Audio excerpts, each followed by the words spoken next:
నా లైఫ్‌లో హ్యాపీగా ఉన్న మూమెంట్ అండ్ బాధగా ఉండే మూమెంట్ వచ్చేసైతే ఆహ్, హ్యాపీ మూమెంట్ వచ్చేసి నన్ను అర్థం చేసుకునే అబ్బాయి దొరికారు.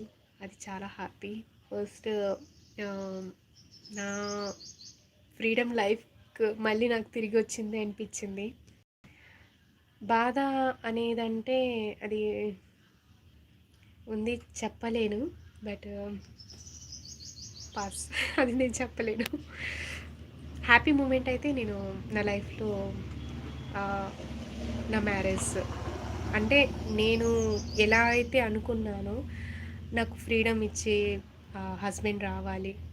నేను పెళ్ళికి ముందు ఎలా ఫ్రీడమ్ లైఫ్‌ని ఎంజాయ్ చేయాలనుకున్నానో అలాగే ఎంజాయ్ చేయగలగాలి. వచ్చే మనిషిని బట్టి హ్యాపీగా ఉండాలి. ఒక చైల్డ్ లాగా నాకు చిన్న పిల్లలాగా ట్రీట్ చేయాలి అనే హస్బెండ్ రావాలి అనుకున్నాను. యాజ్ ఇట్ ఈస్‌గా అలాగే వచ్చింది.